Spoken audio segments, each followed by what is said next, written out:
Hello everyone, Dan Cruzel here with WIGaming.com bringing you another review, and this time we're talking about VVVVVV for the Nintendo Switch. Of course, some of you might just say Sextuple V.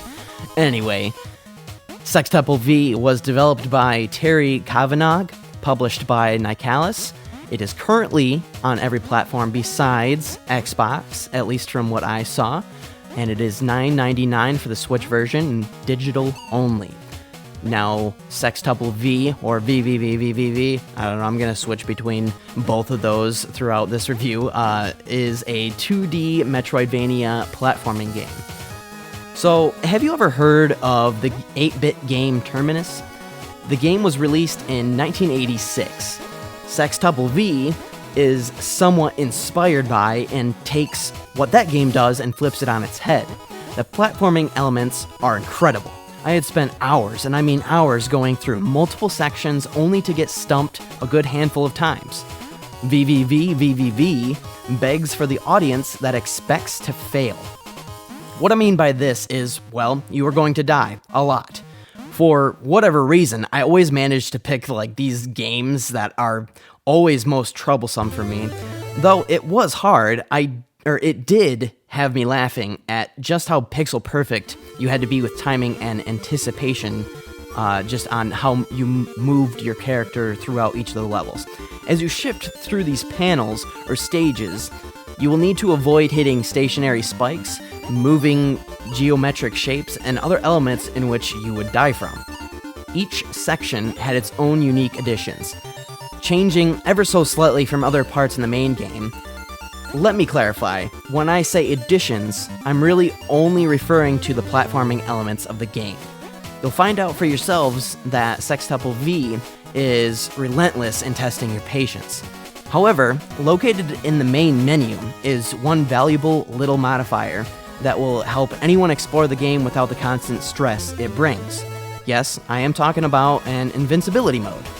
The game itself is kind of aware that even in invincibility mode, it may occasionally cause areas to glitch out, so just be aware of that.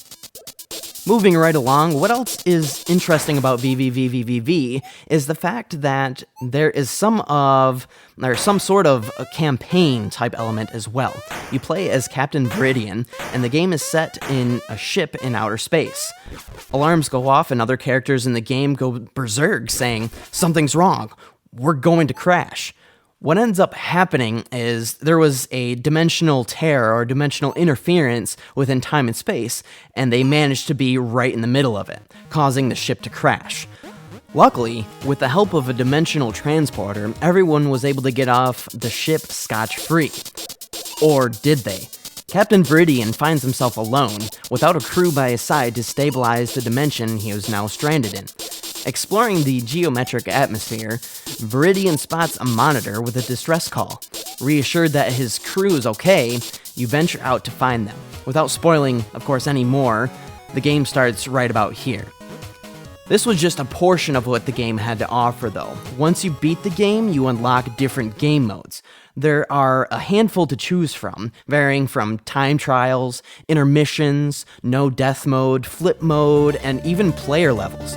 Player levels are separate campaign-ish modes with the same objective.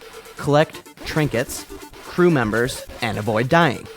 Upon playthrough, each of these player levels even have their own nodes of humor embedded within its dialogue. The game does a great job of occupying your time with plenty to do. Besides dying all the time, it does have trophies that you can acquire to make the game a little more interesting.